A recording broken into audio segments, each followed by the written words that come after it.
Haleluya. Hari ini kita akan bicara bagaimana kita dapat mengalami kemenangan dalam peperangan rohani yang terjadi dalam hidup kita. Entah apapun masalah dan persoalan yang mungkin sedang kita hadapi hari-hari ini, apapun juga, itu semua sudah diselesaikan oleh Yesus Kristus untuk kita. Dan firman Allah berkata, di dalam Kristus kita adalah orang-orang yang lebih dari pemenang. Akan tetapi bagaimana kemenangan itu dapat termanifestasi dalam hidup kita? Itu pertanyaannya. Bagaimana kita dapat menang dalam peperangan rohani yang terjadi di dalam hidup setiap kita? Bapak Ibu Saudara yang kasih Tuhan, karena penekanan firman Tuhan hari ini adalah mengenai bagaimana menang dalam peperangan rohani yang kita hadapi, maka dengan cepat saya akan bicara dulu mengenai dua perjanjian baru. Sebab kemenangan dalam peperangan rohani yang kita hadapi ini, itu berhubungan erat sekali dengan doa perjanjian baru yang diberikan Tuhan setelah kematian dan kebangkitan Kristus. Haleluya. Efesus pasal 6 ayat 17-18. Kalau Anda ingat, Efesus pasal 6 ini berbicara mengenai perlengkapan senjata Allah. Perlengkapan yang kita butuhkan untuk menang dalam peperangan rohani. Di dalam Efesus pasal 6 ayat 17-18 dikatakan, "Dan terimalah ketopong keselamatan dan pedang roh, yaitu firman Allah, dalam segala doa dan permohonan. Berdoalah setiap waktu di dalam roh, dan berjaga-jagalah di dalam doamu itu dengan permohonan yang tak putus-putusnya untuk segala orang kudus." Bapak Ibu Saudara dikasih Tuhan, ayat-ayat ini berbicara mengenai perlengkapan senjata Allah. Senjata yang disediakan Tuhan bagi kita untuk menang dalam peperangan rohani. Kalau Anda memperhatikan, semua senjata yang ada di sana, ada 6, dan ditambah 1 yaitu pedang roh, yaitu firman Allah. Itu semua yang 6 pertama adalah senjata yang bersifat bertahan. Ketopong keselamatan, baju sirah keadilan, perisai iman, kasut rela memberitakan damai sejahtera. Semua adalah senjata yang dipergunakan pada tubuh yang memakainya sebagai perlindungan untuk bertahan. Satu-satunya yang bersifat menyerang adalah pedang. Pedang roh, yaitu firman Allah. Dikatakan bahwa berdoalah setiap waktu di dalam roh, setelah dikatakan terimalah pedang roh, yaitu firman Allah. Dalam segala doa dan permohonan, berdoalah setiap waktu dalam roh. Firman Tuhan berkata bahwa pedang roh, yaitu firman Allah, itu berhubungan erat dengan berdoa setiap waktu di dalam roh. 1 Korintus 14 ayat 14 mengatakan, "Sebab jika aku berdoa dengan bahasa roh, maka rohkulah yang berdoa, tetapi akal budiku tidak turut berdoa." Jadi berdoa dalam bahasa roh tidak sama dengan berdoa dengan akal budi. It clearly say here, Anda bisa melihat dengan jelas di sini dikatakan bahwa rohku berdoa saat aku berdoa dengan bahasa roh. Saat aku berdoa dengan bahasa roh, maka rohkulah yang berdoa, tetapi akal budiku tidak turut berdoa. Jadi tidak sama. Jadi berdoa dengan akal budi tidak sama dengan berdoa dengan roh. Sebab dengan jelas dikatakan, pada waktu aku berdoa dalam bahasa roh, dengan bahasa roh, maka rohkulah yang berdoa. Jadi berdoa dalam roh itu bukan dengan akal budi, tapi dengan bahasa roh. Tidak sama dengan berdoa lebih sungguh-sungguh. Selama masih mempergunakan akal budi, doa dengan bahasa sehari-hari. Kalau kita orang Indonesia, kita bahasa Indonesia. Mereka yang berbahasa Inggris dengan bahasa Inggris, bahasa yang sehari-hari dipergunakan. Selama dengan bahasa sehari-hari, itu belum berdoa dengan roh, menurut firman Tuhan. Sebab Paulus berkata, sebab jika aku berdoa dengan bahasa roh, spesifik sekali, maka rohkulah yang berdoa, tetapi akal budiku tidak turut berdoa. Jadi, selama masih dengan akal budi, dengan bahasa sehari-hari, ya entah istilahnya dengan dipimpin roh atau apapun, selama dengan bahasa sehari-hari, kita belum berdoa dengan roh, berdoa dalam roh. Bapak Ibu Saudara yang kasih Tuhan, selanjutnya di pasal yang sama di ayat 15, Paulus menjelaskan, jadi apa yang harus kubuat? Aku akan berdoa dengan rohku, dengan bahasa roh tadi, tetapi aku juga akan berdoa dengan akal budiku. Aku akan menyanyi dan memuji dengan rohku, tapi aku akan menyanyi dan memuji juga dengan akal budiku. Jadi, perjanjian baru dengan sangat jelas menunjukkan bahwa berdoa dalam roh adalah berdoa dengan bahasa roh yang berbeda dengan doa akal budi. Dan doa dalam bahasa roh tidak pernah ada dalam perjanjian lama. Doa dengan bahasa roh tidak pernah ada dalam perjanjian lama. Doa ini baru ada setelah Yesus mati di kayu salib, bangkit, dan naik ke sorga. Dikatakan dalam Kisah Rasul 2 ayat 3 dan 4, dan tampaklah kepada mereka, ini pada hari Pentakosta, tampaklah kepada mereka lidah-lidah seperti nyala api yang bertebaran dan hinggap pada mereka masing-masing. Maka penuhlah mereka dengan Roh Kudus, lalu mereka mulai berkata-kata dalam bahasa-bahasa lain seperti yang diberikan oleh Roh itu kepada mereka untuk mengatakannya. Sekali lagi, mereka mulai berkata-kata dalam bahasa-bahasa lain seperti yang diberikan oleh Roh itu, diberikan oleh Roh itu kepada mereka untuk mengatakannya. Dan Roh Kudus memberikan kepada mereka di hari Pentakosta itu bahasa-bahasa lain dari Roh Kudus untuk mereka mengatakannya. Bapak Ibu Saudara kasih Tuhan, ini tidak berarti bahwa kita tidak boleh atau tidak bisa lagi berdoa dengan akal budi.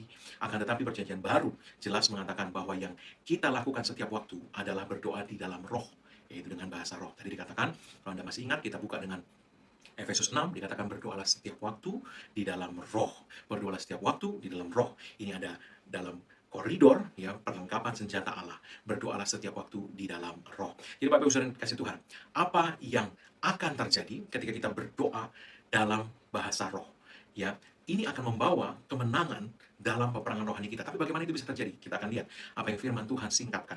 Mari kita kembali ke Efesus pasal 6, ayat 17 dan 18, saya akan bacakan dalam versi bahasa Inggris yang diterjemahkan literal ya oleh Young Literal Translation. Dikatakan demikian, and the helmet of salvation receive, and the sword of the Spirit, which is the saying of God, through all prayer and supplication, praying at all times in the Spirit. Jadi ketopong keselamatan terima, dan pedang roh yang adalah, yang adalah the saying of God, yang adalah perkataan Tuhan. Di dalam bahasa aslinya, dalam bahasa Yunani adalah rema, yang adalah rema Tuhan, ya, perkataan rema, lebih spesifik rema Tuhan, through, melalui.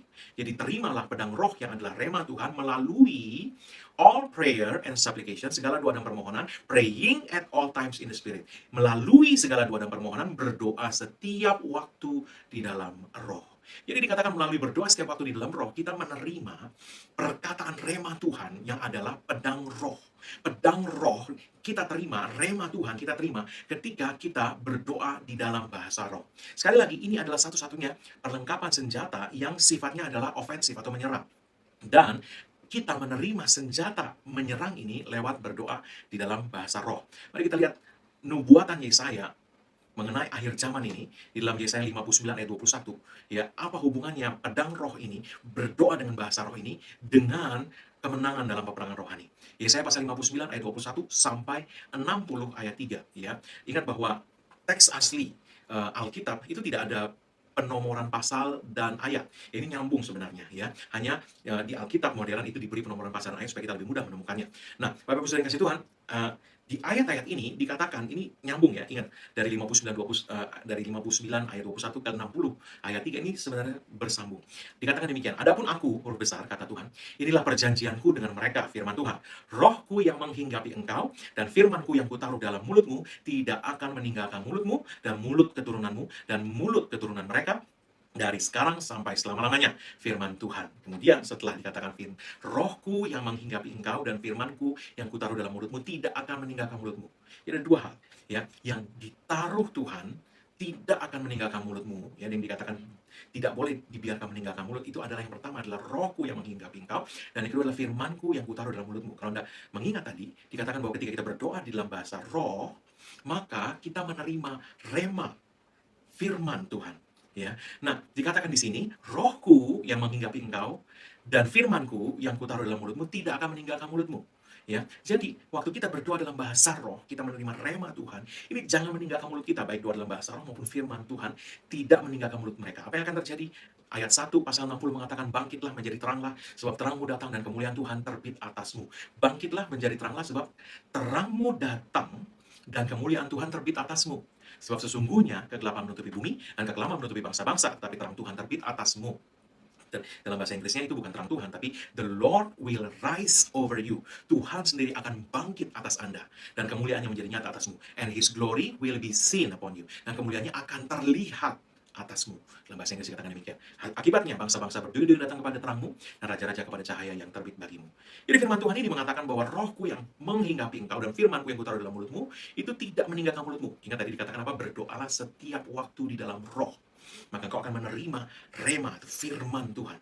Ya, nah apa yang akan terjadi? Dikatakan di Efesus 6 tadi, pedang roh, rema Tuhan itu, Anda terima di sini dikatakan terang Tuhan datang kepadamu sehingga engkau bangkit dan menjadi terang. Apa artinya ini? Ayat 2 menjelaskan bahwa di saat kegelapan menutupi bumi dan kekelaman menutupi bangsa-bangsa, terang Tuhan terbit atasmu. Bahasa Inggris tadi saya katakan, Tuhan sendiri bangkit atasmu dan kemuliaannya menjadi terlihat atasmu. Ini yang terjadi ketika kita berdoa di dalam bahasa roh, maka terang Tuhan, pedang roh itu datang atasmu, yang terjadilah Tuhan bangkit atas Anda, dan kemuliaannya menjadi terlihat atas Anda. Hasilnya, bangsa-bangsa berduyun-duyun datang kepadamu, dan raja-raja kepada terang yang terbit atasmu. Kalau kita ingat, Mazmur 119 ayat 130 berkata bahwa the entrance of thy word giveth light. Masuknya firman Tuhan itu memberi terang. Jadi ketika firman Tuhan, rema Tuhan itu kita terima waktu kita berdoa dalam bahasa roh, maka terang Tuhan terbit atas kita. Ya, terang Tuhan terbit atas kita, itu kemudian akan termanifestasi menjadi demonstrasi kemuliaan Tuhan, terlihat dalam hidup kita, mukjizat, tanda-tanda ajaib, dan seterusnya. Atau kita bisa katakan, caranya kita dapat bangkit dan bersinar di akhir zaman ini adalah pastikan bahwa roh Tuhan yang Tuhan sudah taruhkan atas kita dan firman-Nya yang Dia letakkan di mulut kita tidak meninggalkan mulut kita. Ingat tadi Efesus 6 berkata, berdoalah setiap waktu di dalam roh. maka Anda akan bangkit dan bersinar. Haleluya. Nah, hari-hari ini, di saat pandemi ini, banyak hal berubah dalam hidup kita, dan ini memang tidak mengenakan bagi daging kita. Akan tetapi, bagi roh kita tahu bahwa ini adalah momen di mana kita dapat berjalan dengan iman bahkan lebih lagi dari hari-hari sebelum masa pandemi ini. Ini waktunya untuk kita bangkit dan menunjukkan kemuliaan Tuhan, menang dalam berbagai peperangan rohani yang terjadi. Situasi boleh berubah, tetapi firman Tuhan tidak bisa berubah. Bahwa Yesus berkata, aku datang memberi kamu hidup dalam segala kemuliaan, itu tidak bisa berubah. Dan kemenangan itu sudah disediakan Tuhan buat kita. Kamu lebih daripada pemenang, orang-orang yang ada dalam Kristus Yesus. Oleh sebab itu, ini waktunya untuk kita bangkit dan kemuliaan Tuhan termanifestasi, terlihat dalam hidup kita di tengah kegelapan menutupi bumi dan kekelaman menutupi bangsa-bangsa. Justru sekarang waktunya, bukan kekelaman menutupi bumi dan kegelapan menutupi bangsa-bangsa, jadi saya juga ikut kelam dan ikut gelap. Tidak. Ini waktunya terang Tuhan terbit atasmu. Dan Tuhan tidak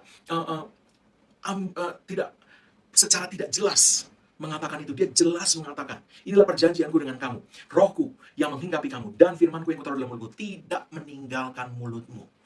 Ya, memang dikatakan kemudian keturunanmu dan keturunan mereka, tapi dimulai dari mulutmu, tidak meninggalkan mulutmu. Maka apa yang akan terjadi tadi? Terang Tuhan akan terbit atasmu, Tuhan bangkit atasmu, dan kemuliaannya akan terlihat atas Anda.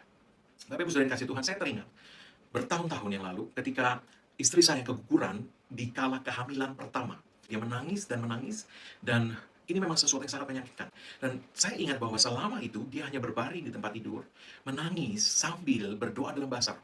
Kenapa? Sebab nggak tahu lagi bagaimana harus berdoa, apa yang harus diucapkan di tengah situasi yang sangat menyakitkan waktu itu.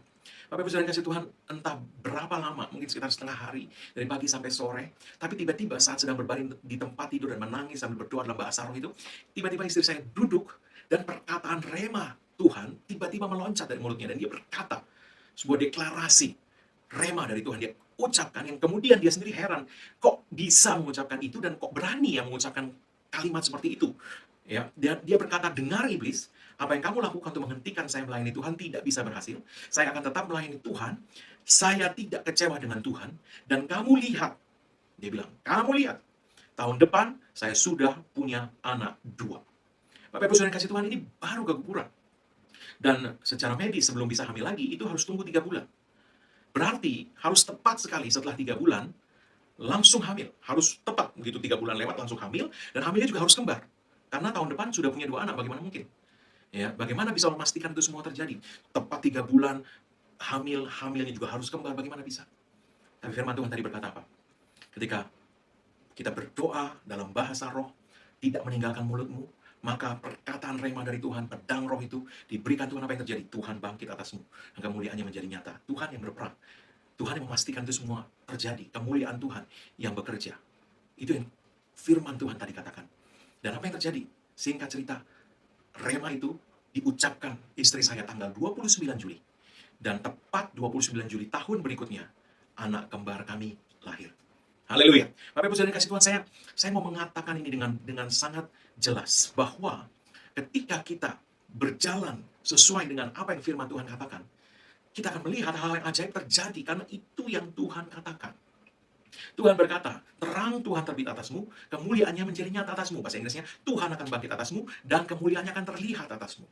Jadi, itu yang pasti terjadi. Ketika kita memegang perjanjian Tuhan tadi, dikatakan apa? Berdoalah senantiasa dalam roh. Rohku yang menghinggapi kamu. Dan firmanku yang kutaruh dalam mulutmu tidak meninggalkan mulutmu. Sekali lagi, tidak meninggalkan mulutmu. Berdoalah senantiasa di dalam roh. Mungkin ada yang berkata, wah, ini seperti hukum yang harus dilakukan, harus. Ini seperti hukum Taurat. Saya mau jelaskan ini. Ini sangat penting. Berdoa itu bukan hukum Taurat. Berdoa adalah kasih karunia. Kenapa? Karena berdoa itu meletakkan kepercayaanmu kepada Tuhan, untuk engkau mempercayakan untuk Tuhan bertindak buat Anda. Berdoa itu tidak mempercayakan kepada kekuatan sendiri, tidak menaruhkan keyakinan pada kekuatan sendiri, tetapi menaruhkan keyakinan pada Tuhan, sehingga Anda minta tolong kepada Dia untuk Dia bertindak atau berperang buat Anda. Jadi, ini bukan usaha kita, tapi justru adalah menyerahkan, kalimat firman Tuhan bilang, serahkanlah segala kekhawatiranmu kepada Tuhan, sebab Dia yang memelihara kamu. Ini adalah menyerahkan apa yang Anda sedang hadapi kepada Tuhan, untuk Tuhan berperang bagi Anda. Apapun masalahmu, masalah pekerjaan, masalah rumah tangga, keuangan, apapun juga. Daripada Anda berusaha dengan kekuatanmu mengatasi hal itu dengan kepandaian, dengan latar belakang pendidikan, dengan bicaramu, atau apapun juga, Anda menyerahkan itu kepada Tuhan untuk bertindak buat Anda. Nah, kita perlu menyadari bahwa seringkali yang menjadi penghambat untuk jawaban itu sampai kepada kita adalah kita sebenarnya belum beristirahat, atau hati kita ini belum rest, kita belum masuk ke posisi iman hati kita. Iblis berhasil menjaga kita, yang menyebabkan kita terus ada dalam posisi hati khawatir, ya, atau kekalutan pikiran dan hati, sehingga hati kita ini nggak bisa percaya dan bersandar kepada Tuhan, tapi terus bergumul. Jadi hati ini nggak bisa rest, percaya, bersandar pada Tuhan, dalam tinggal tenang dan tetap percaya, dalam tinggal diam dan percaya terletak kekuatanmu. Nggak bisa, kalut terus, bergumul terus, ya. Nah, ini yang terjadi, sehingga seringkali kita belum melihat jawaban itu terjadi, karena hati kita, iblis itu berhasil membuat hati kita terus ada di posisi kalut, bergumul, ya. Pergumulan kita nggak dengan Tuhan. Tuhan sangat mengasihi kita. Tuhan mau memberikan segala-galanya, bahkan dalam Kristus sudah memberikan segalanya buat kita. Dia tidak menyayangkan anaknya, tapi yang menyerahkannya bagi kita, bagaimana mungkin dia tidak memberikan segala sesuatu kepada kita bersama-sama dengan Dia. Roma pasal 8. Jadi pergumulan kita tidak dengan Tuhan, tapi dengan kuasa-kuasa kegelapan yang mau terus mempertahankan kita di posisi khawatir, di posisi cemas, di posisi tidak bisa istirahat di hati kita, tidak bisa rest, tidak bisa bersandar, tidak bisa percaya kepada Tuhan. Itu yang kita hadapi.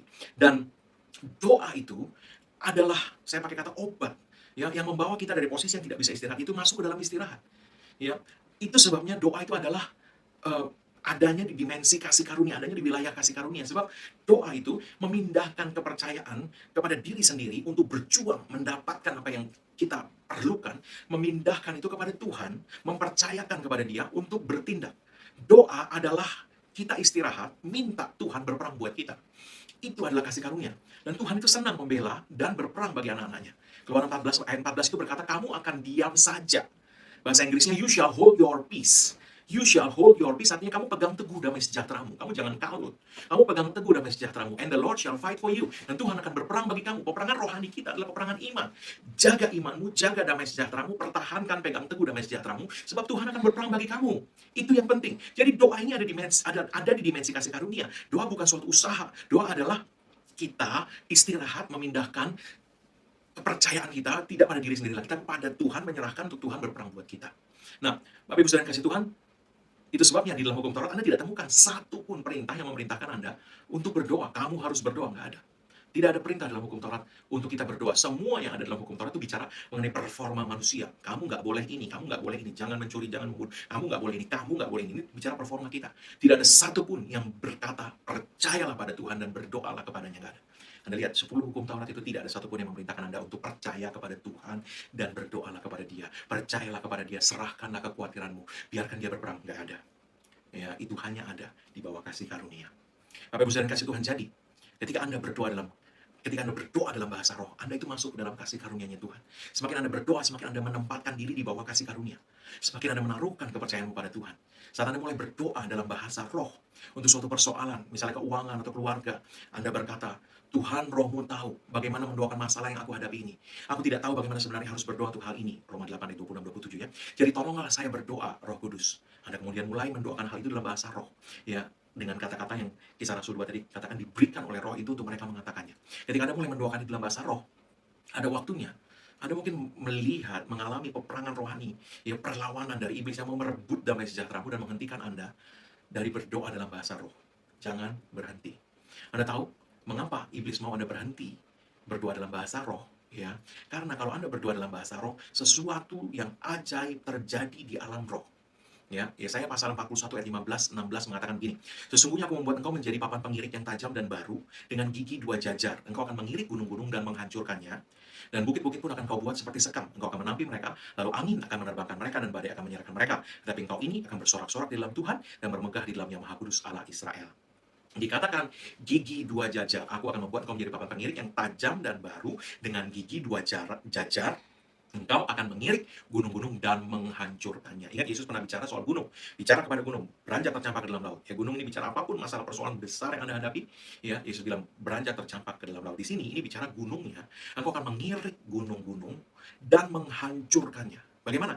Aku akan buat engkau menjadi papan pengirik yang tajam dan baru dengan gigi 2 jajar. Ini gigi 2 jajar, bahasa Ibraninya itu aslinya adalah 2 mulut. Ada ingat tadi?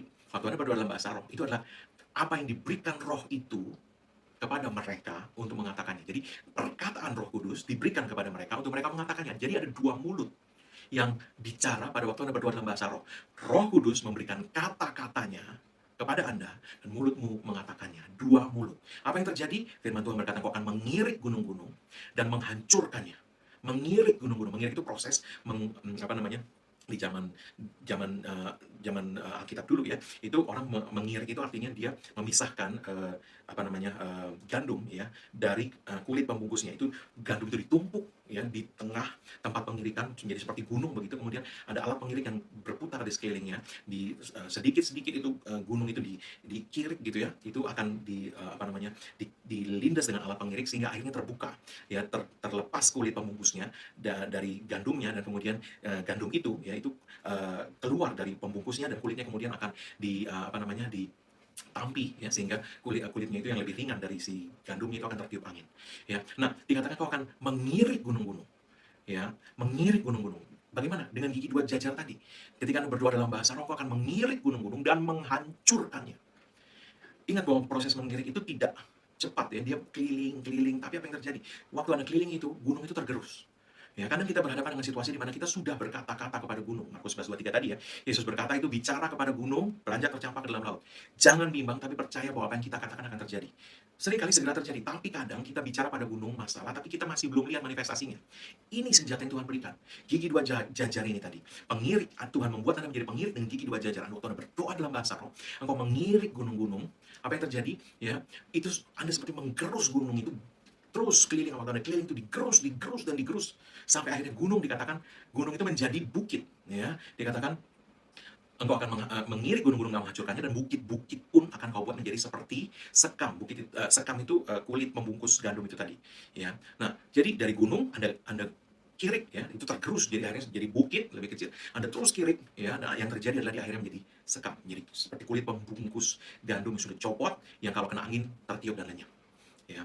Nah, Bapak Ibu saudara kasih Tuhan, ini yang terjadi waktu Anda berdoa dalam bahasa roh. Kemenangan terjadi waktu Anda berdoa di dalam bahasa roh. Anda sudah mendeklarasikan dengan iman, beranjak tercampak dalam laut. Anda belum lihat manifestasinya. Apa yang Anda lakukan? Berdoa dalam bahasa roh. Ini senjata yang Tuhan berikan. Senjata rohani yang Tuhan berikan untuk Anda mengalami kemenangan dan melihat kemuliaan Tuhan terlihat atasmu. Bapak Ibu saudara kasih Tuhan, Anda berdoa dalam bahasa roh, Anda mengirik gunung-gunung, dan Anda akan melihat terobosan terjadi. Jadi, kalau Anda menghadapi perlawanan dari iblis yang mau merebut damai sejahtera dan menghentikan Anda berdoa dalam bahasa roh, Anda sudah tahu sebabnya. Kenapa? Dia tidak mau Anda terus berdoa dalam bahasa roh, karena itu akan mengirik dia dan segala pekerjaannya. Gunung-gunung itu akan diratakan jadi bukit dan akhirnya lenyap jadi seperti sekam ya, kulit pembungkus gandum itu lenyap ditiupkan angin. Jangan berhenti berdoa dalam bahasa roh. Jangan berhenti. Waktu Anda melihat perlawanan, kadang waktu Anda berdoa mengenai seseorang, justru orangnya jadi lebih ofensif, jadi lebih kok kayaknya lebih menyerang Anda, lebih sentimen sama Anda dan seterusnya. Jangan berhenti. Itu usaha iblis untuk membuat Anda kehilangan damai sejahteramu, kehilangan imanmu, dan berhenti berdoa dalam bahasa roh. Karena Anda sedang mengirik gunung-gunung pekerjaan iblis itu, dan dia tahu selama Anda tidak berhenti, dia akan terus tergerus dan akhirnya habis. Bapak Ibu saudara kasih Tuhan, ingat Efesus 18 tadi, setelah berkata berdoalah setiap waktu dalam roh, dikatakan berjaga-jagalah dalam doamu dengan permohonan yang tidak putus-putusnya. Jadi berjaga-jaga, hati-hati dengan tipu muslihat iblis ini, dan terus berdoa dengan tidak putus-putusnya. Jangan mau iblis buat Anda berhenti. Jangan mau, terus berdoa dalam bahasa roh. Ya, sekali lagi mengenai mengirik, itu sebuah proses yang butuh waktu. Mengirik adalah proses mengupas itu tadi. Dia butuh waktu. Ya, keliling, keliling, keliling. Jangan berhenti sampai Anda lihat manifestasi. Jangan berhenti sampai Anda melihat manifestasi. Saya mau katakan satu hal. Tuhan taruhkan perkataan ini, bahwa tidak ada yang mustahil bagi Tuhan. Anda tahu ayat ini, tapi ini rema yang Tuhan berikan untuk saat ini. Tidak ada yang mustahil bagi Tuhan. Tidak ada yang mustahil. Don't give up on your dream. Jangan lepaskan impian Anda. Jangan lepaskan pengharapan Anda. Dalam Kristus pengharapan tidak mengecewakan. Anda hanya mungkin belum tahu atau belum memahami atau mungkin teralihkan ya dari bagaimana melihat manifestasi kemenangan itu bisa termanifestasi terjadi dalam hidup Anda. Tapi sekarang Anda tahu, sekarang firman Tuhan memperlihatkan, sekarang firman Tuhan mengingatkan. Bangkit. Berdoa dalam bahasa roh. Waktu Anda terus berdoa dalam bahasa roh, maka gunung masalahmu, apapun juga yang menghadang impianmu, tergerus sampai halus jadi bukit, sampai halus jadi sekam, sampai halus dihembuskan angin lenyap, sehingga jawabanmu terjadi. Haleluya. Berdoa dalam bahasa roh itu sendiri juga adalah cara Tuhan untuk menjaga damai sejahtera kita. Untuk kita menjaga damai sejahtera itu berdoa dalam bahasa roh. Ya, tadi ingat, pegang damai sejahteramu, Tuhan akan berperang bagi kamu. Ya, bagaimana? Berdoa dalam bahasa roh. Kenapa? Waktu Anda berdoa dalam bahasa roh, Anda itu istirahat. Ya, Anda sedang beristirahat waktu Anda berdoa dalam bahasa roh. walau mula-mula Anda mungkin nggak merasa apa-apa, tapi setelah beberapa saat Anda akan temukan, waktu Anda terus berdoa dalam bahasa roh, hatimu akan mulai masuk ke dalam istirahat. Jiwamu akan mengalami ketenangan yang supranatural, ya. Dan Anda akan mendapati begini, kenapa saya begitu tenang menghadapi hal ini? Kenapa di hati saya ada kekuatan, ada satu kekuatan yang saya tahu nggak berasal dari diri saya sendiri, kekuatan yang membuat saya yakin bahwa Tuhan pasti bertindak buat saya. Nah, itu akan terjadi. Terobosan ini akan terjadi di hati Anda waktu Anda terus berdoa dalam bahasa roh, ya. Ini adalah istirahat. Itu sebabnya Yesaya 28 ayat 11-12 ini bicara mengenai bahasa roh itu bilang begini, sungguh oleh orang-orang yang berlogat ganjil dan orang-orang yang berbahasa asing akan berbicara kepada bangsa ini, dia yang telah berfirman kepada mereka, apa yang Tuhan bilang soal ini, berbicara dengan bahasa asing. Inilah tempat perhentian. Berilah perhentian kepada orang yang lelah, inilah tempat peristirahatan. Jadi waktu Anda berdoa dalam bahasa roh, Anda masuk ke tempat istirahat rohani. Kekuatan manusia berhenti berusaha waktu Anda berdoa dalam bahasa roh. Bahkan, untuk Anda menyusun kata-kata doa dalam bahasa sehari-hari, Anda tidak lagi menyusun kata-kata. Anda berhenti dari tekanan untuk menyusun kata-kata yang tepat. Bagaimana supaya doa saya tepat, dijawab, bisa mendapat jawaban dari Tuhan. Semua tekanan itu lepas waktu Anda berdoa dalam bahasa roh. Tidak ada tekanan lagi untuk berusaha menghasilkan kalimat doa yang tepat, kalimat doa yang penuh iman. Lepas semua. Anda istirahat. Anda masuk ke posisi bersandar pada Tuhan. Posisi iman. Anda menaruhkan percayamu pada roh Tuhan untuk mendoakan Anda. Karena ini kata-kata yang diberikan roh itu untuk mereka mengatakannya kan. Anda bersandar pada roh kudus untuk berdoa. Anda mengucapkan apa yang diberikan roh kudus. Maka hatimu akan mulai mendapat perhentian. Dalam bahasa Inggris rest atau istirahat. Anda beristirahat dari tekanan untuk berdoa dengan akal budi.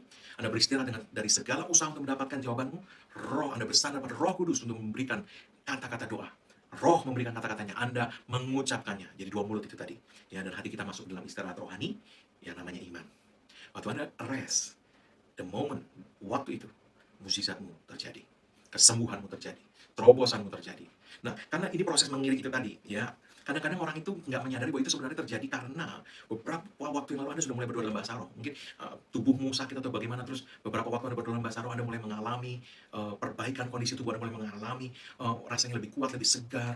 Beberapa hari berlalu, Anda mulai, kok rasanya sekarang sudah lebih enak, gejalamu mulai lenyap, menghilang, gejala-gejala penyakitmu. Nah, seringkali orang nggak menyadari, sehingga dia mungkin berpikir, oh, ini tadi malam saya makan multivitamin baru, nih, tadi malam saya minum suatu ramuan baru dikasih sama siapa. Padahal sebenarnya itu dimulai beberapa waktu sebelumnya, waktu dia mulai berdoa di dalam bahasa roh. Bapak Ibu saudara yang kasih Tuhan, waktu hatimu istirahat iman, Tuhan berperang bagi Anda. The Lord shall arise upon you, and His glory shall be seen upon you. Tuhan akan bangkit atasmu, dan kemuliaannya akan menjadi nyata atasmu. Haleluya. Jadi, saya tutup. Ayunkan pedang roh. Terus berdoa dalam bahasa roh. Iblis tidak punya penangkal terhadap pedang roh. Engkau akan menjadi papan pengirik yang tajam dengan gigi dua jajar, dengan dua mulut, ya, yang menggerus iblis dan segala pekerjaannya dalam hidupmu, menghancurkan gunung-gunung, menjadikannya bukit-bukit, dan bahkan menjadikannya sekam yang ditiupkan angin lenyap. Sehingga kemenangan demi kemenangan terjadi dalam setiap peperangan rohani dalam hidupmu. Haleluya. Amin. Mari Bapak Ibu saudara kasih Tuhan, sebelum saya tutup dengan doa berkat, Anda yang mungkin sakit, Anda yang mungkin mengalami masalah atau persoalan, saya mau berdoa buat Anda. Taruh tanganmu di bagian tubuhmu yang sakit, kalau itu terjangkau, kalau tidak, angkat saja kedua tanganmu kepada Tuhan. Anda yang menghadapi masalah persoalan, Anda buka tanganmu kepada Tuhan, di posisi menerima. Dalam nama Yesus, aku hancurkan segala pekerjaan roh sakit penyakit atas tubuh setiap orang di bawah pemberitaan firman iman ini. Dalam nama Yesus, setiap gejala dilenyapkan. Dan dalam nama Yesus, pemulihan kesehatan sempurna terjadi atas tiap-tiap orang. Dalam nama Yesus. Demikian juga segala masalah persoalan. Setiap gunung diratakan dalam nama Yesus. Setiap pekerjaan, kuasa kegelapan dihancurkan dalam nama Yesus. Allahku menyediakan segala kebutuhanmu menurut kekayaan dan kemuliaan dalam Kristus Yesus. Dalam nama Yesus. Amin.